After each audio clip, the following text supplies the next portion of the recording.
This is my favorite Alocasia, and it was just recently introduced less than 10 years ago, and overnight it became the plant to flex for all plant collectors. So people were paying hundreds, even thousands of dollars for this plant. But very quickly, this plant got the reputation of being a drama queen. It was really difficult, and people were just killing it left and right. Today, you can find this plant for less than $10. But here's the thing, this plant still looks completely magical. That is, if you can take care of it right. Alocasia Azlanii became huge for a reason. It became hyped up for a reason. Look how beautiful the leaves are. And in this video, I'm going to show you everything you need to know to get yours to look just like this. Hi, I'm Pablo from Aroid Vibes Only, and if rare Alocasias are your things, hit subscribe. This plant comes from Borneo. Specifically, it comes from Brunei. And within it, it comes from the lowland part of that area. This plant is going to be found in the lowland rainforest. It is going to be surrounded by super high humidity. It says that it does not go under 80% humidity, and that this plant particularly likes to grow near rivers. So it grows in a very rocky substrate. And not only does it rain all the time, but the temperatures there are pretty consistent and pretty high. This plant does not go under 68 or 65 degrees in the wild, and it does not go higher than 90 either. So those conditions were in the back of my mind whenever I was researching and figuring out how to best care for this plant. So now that we understand where this plant comes from, all that we need to do is basically just translate those environmental conditions into our care. So we're going to break it down into a few important categories. The first one is going to be humidity, given where it comes from, and of course, light. The other one is going to be the nutrients that you're going to be using. The other one is going to be the substrate that you're going to be using. And then, of course, the temperature that this plant should be in. And of course, I'll also cover the cultivars, if I find any. I'll also be covering the hybrids from this plant. And I'll also be covering the variegated versions of Azlanii that are floating out there. To keep this plant happy, you're going to have to stay in conditions that are consistent.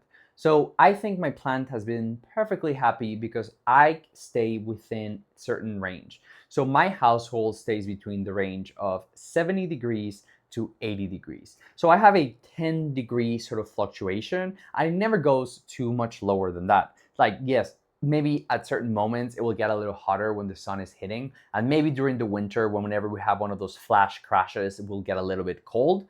But this plant has never been in prolonged sort of like cold environments, and I think that has been key also for this plant. When it comes down to substrate, you basically have three main options when it comes down to Alocasias. So either you can be doing a soil mix, which involves having soil in it, or you can be doing a non-soil aroid mix, which is more of that chunky type, or the third option is going to be a semi-hydro type of sort of substrate, whether it's leca, pond, it doesn't matter, it just means that it's semi-hydro. Regardless of which one you choose to use, and I recommend semi-hydro, you should use a container that is self-watering. So you're going to need something that has a reservoir. It's as simple as just stacking two containers on top of each other, like you do not need rocket science, or you can just buy one of those like normal plant containers that have like a measuring that tells you the indicator level. Both of them will work. Just please put some kind of wick that connects the reservoir into the actual sort of substrate while the roots go in it and kind of grow. So if you have to use soil for whatever reason, usually because you want it to be more moist for longer, this is the kind of breakdown that I've seen most people use. So the first one is going to be 25 to 30% of the soil. And I don't mean soil like they just go into their backyard and dig up dirt. Usually the ones that I see them use is Fox Farms, and it tends to look just like this one. So basically they use 25% of that, and then you're going to put a 25 to 30% of the orchid bark, or something that gives it that kind of bigger, chunky kind of aeration. And then you're going to double down on that by adding more perlite. So you're going to add probably another 20%, 25% of perlite. So you want to have most of this mixture be a lot of the orchid bark, the perlite, and then of course the soil that you bought. And then whatever is the remainder, you can use something like charcoal. I know people use like worm castings, even though I believe like Fox Farms already comes with some of that. So you can just fill in the rest of the percentage with something like that. It really kind of varies. On the flip side, if you want to do a non-soil aroid mix, you're going to need to use also a lot of perlite. So you're probably going to do like a 30%, 35% perlite, Then you want the other 25-30% to be that orchid bark, so you see the similarity between the two. But instead of using that soil that you did in the soil mix, you're going to use some kind of peat. So many people use like moss peat. That is, it has some issues with sustainability, and I know people don't like to use it, but you can swap that out for like cocoa peat. You can swap that out for fern, like tree fern. I know different people use different of those substrates. The idea is use something that is not soil, that is going to retain the moisture. So that way you have that 25-30% of this moisture retaining peat type of substrate, and then you're going to have your orchid bark, your perlite, and then you should do some charcoal or whatever you want in the other remaining. I personally do not recommend you putting like worm castings or anything that is too organic if it's going to be indoors with you, because that most likely is going to bring a lot of the fungus and pests and all of that kind of stuff. Again, plants are a living organism that has an entire ecosystem in its root ball and in its substrate, so you cannot expect to bring like a piece of the wilderness and dirt and not bring any of the other kind of stuff. And then my preferred method is going to be semi-hydro. All you're going to be using is something like pon, which is lechuza pon. Here in the US is difficult to get and expensive, but basically you can make your own by mixing some zeolite, you're going to be mixing some lava rock, you're going to be mixing some pumice, and that's basically most of it. You can choose different lava rocks, you can choose like my phytum or something like that. I have an entire video just talking about how I make my own pon. You have a lot of like freedom. For this particular plant, I think you need to focus on a more rocky substrate. So I would definitely recommend you adding like leca or something more substratey like that, even like pumice to your aroid and your soil mixes. But for this one, if you're using semi-hydro, make sure you put a lot of pumice and make sure you're adding some kind of silica or something like that, because this plant is obviously coming from a very rocky terrain where it rains a lot. Something unique that I do for this plant that I do not do for the rest because it's in semi-hydro is I flush this plant maybe once a month. I honestly do not flush any of my other plants anywhere near enough, but this one, I always make sure to be flushing it all the time. Okay, what does flush mean? Flush means whenever you put your substrate, like straight up your pot, without the container, underneath a stream of water. I just literally go to like the kitchen sink and just open it and like a little bit, just make sure I'm wetting, make sure I'm just making all the water go through. So my goal is to clean, sort of like wash the substrate. So sometimes when you're watering and you're using nutrients, it's going to create a buildup. And that buildup can become kind of like burning. It's going to become too strong. It can modify the pH. You just don't want to have that buildup. Most species, it's fine. Like, you know, once you look at it and it looks kind of like it's starting to get grayish, your leca or whatever, maybe that means that you need to go flush it and you can do whatever. But this plant, because I was thinking, okay, you live somewhere that is really rocky, check, that rains a lot. So what does that mean? It means that you are not just sitting in this concentrated sort of specific sort of substance. You're basically getting washed through consistently with more and more rainwater. I mean, it could be bringing all of the other nutrients and everything else that's in the soil with it, but it's not staying stagnant. It's not like a swamp plant or something like that. So in my idea is sort of like, okay, so this plant is most likely more sensitive to like a nutrient buildup or something like that. So this plant gets flushed all the time. And as you can see, I don't have like a tip or something like that that is burning, indicating like you have like too many nutrients or anything like that. So I think so far I have hit the sort of good balance strike between them. For light requirements, this plant has been fairly easy. I have not found it to be like the cuprea that kind of like jumps away from light whenever it's receiving a little too much. And I also have not found it to be the kind that is consistently moving its leaves trying to get closer. So I found it to just be a more adaptable plant. Just keep it within like 6 inches from like a standard grow light, and that should be more than enough. If you see it starting to just sort of like go out and sort of like push itself away from the light, it means that it's a little too strong. So you can either like push it a little bit higher or like separate the distance, or maybe dim that light a little bit more. I don't think this plant should be under any kind of direct sunlight. I don't think this plant should be in any kind of like direct heat. I think this is a delicate plant. So if you're growing this outdoors, like straight up, just giving it just sunlight, let me know how that's going for you, because it is my understanding that this plant comes from a fairly covered kind of rainforest, so it does not get a lot of direct sunlight and heat itself. And the easiest way for you to measure light is going to be with one of these. This is a lux reader or a light meter. Let's be honest, it is not like necessary for you to have a few plants, but if you want to get some rare, or you want to have a bunch of different plants all together and you want to just hone in into the care, you're most likely going to need one of these. So it is really simple to use. It has two main categories that you're going to be playing with. Either it's going to be lux or foot candles. We're going to be using foot candles for most things just here. And then the other part is just the multiplier. Basically, once you reach certain level that the reader cannot sort of like go above, the screen is just going to turn blank. And what that means is that you need to press this button and then that gets a multiplier. So now you basically know what the actual measurement of the light is. So if it gets too high, it'll just go and become kind of clear. And then you'll have to see, like now it's gone because I'm really close to a light. So now I would have to hit like the multiply button, and then now you can see that is like 500, 600 like foot candles. When you talk about nutrients, you are talking about what the plant can consume and take up. But let's take a moment and just talk about how not all nutrients are made equal. So I just spoke about 3 different types of ways that you can grow this plant. Aroid, your aroid mix, non-soil, your soil mix, and then your semi-hydro. So something in common that the soil and aroid mix are going to have is that they have a lot of organisms in there. So it has a lot of bacteria, fungi, and just literal insects all over. And whenever a company creates a fertilizer that is intended to be a slow release fertilizer for that kind of substrate, or for a pot or something like that, something similar to this like all-purpose like plant food from Dinagro or something like that. I'm sure you've used it in the past. It's just like little beads that you just leave there, and then little by little they kind of melt. But in reality, they don't melt. They kind of go through. They do dissolve a little bit. But it also requires all of those organisms, like the bacteria and the fungi, to take that initial sort of molecule, and then they digest it, and then they turn it into a byproduct that is a lot more easily accessible for your plant.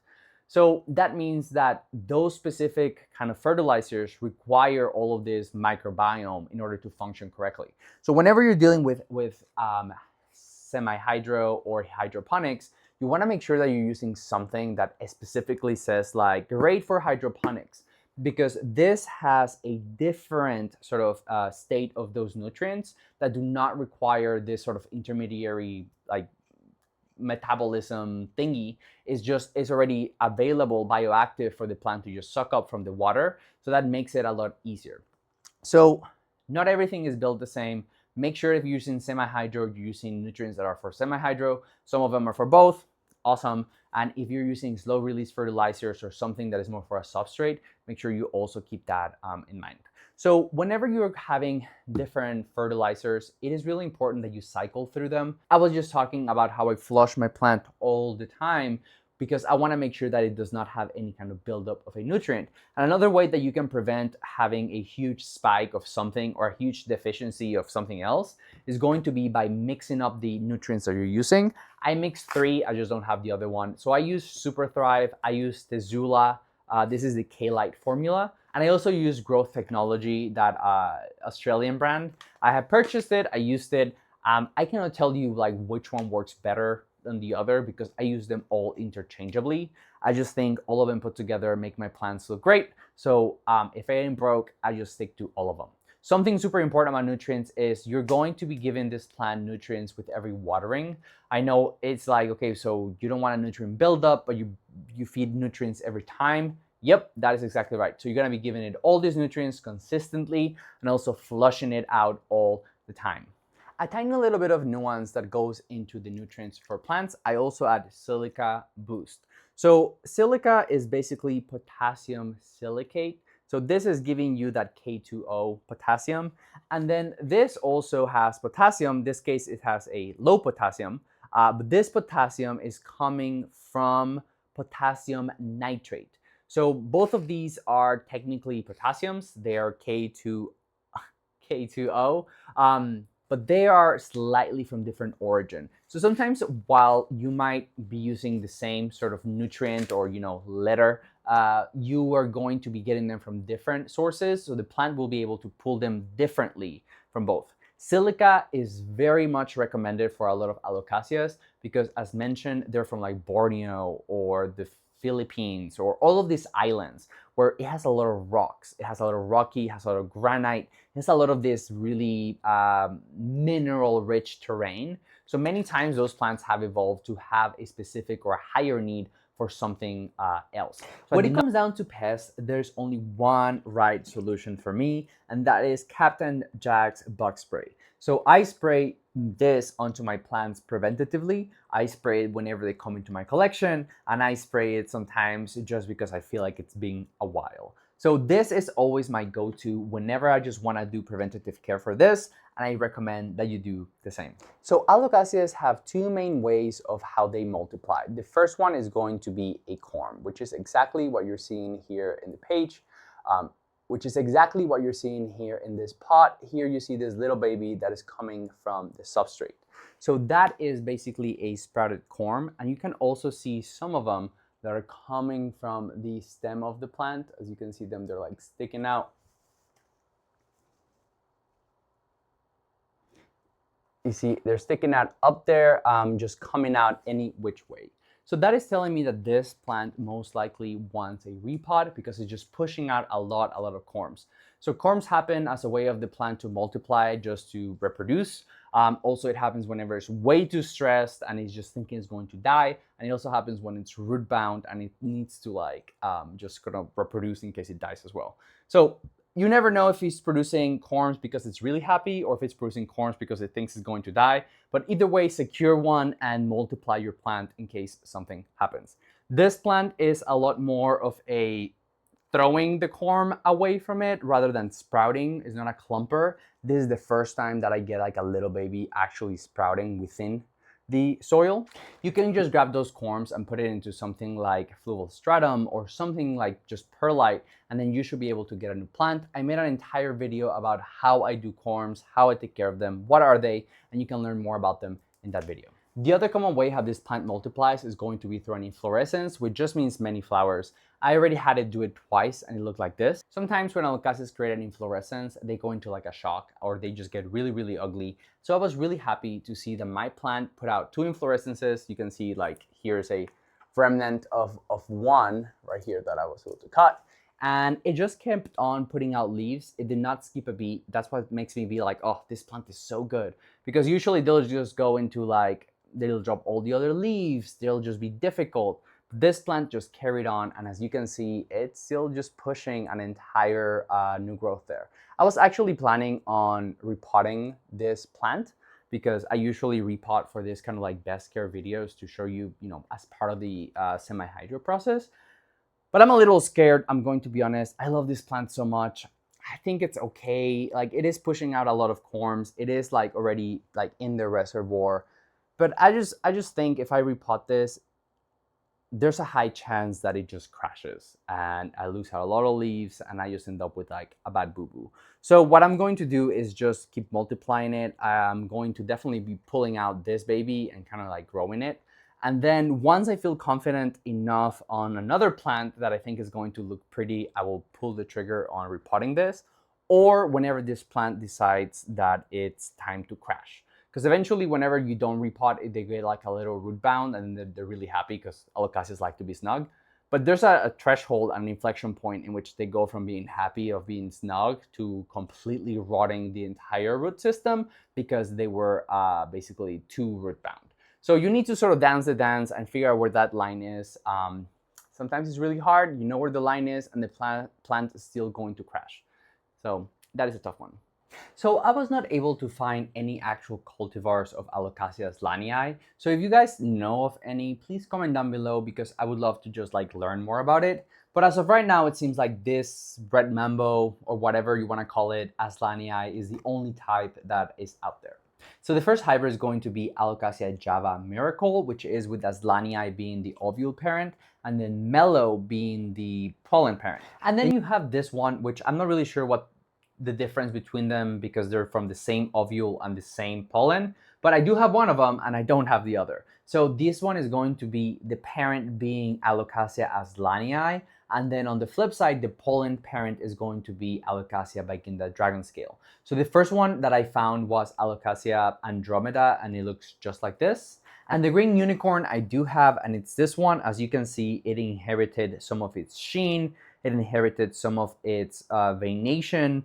It does not have the thickness of Vaginda, and it does not have as much texture as Vaginda. But it still has this beautiful glossiness, which I think is getting from here. And then you see how it almost looks a little bit bluish. It has like definitely a sheen to it. So this is, you know, green unicorn. Green unicorn.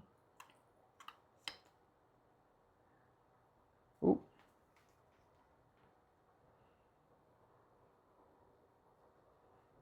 And then this is, of course, the Azlanii parent. So I think the sheen is definitely coming from here.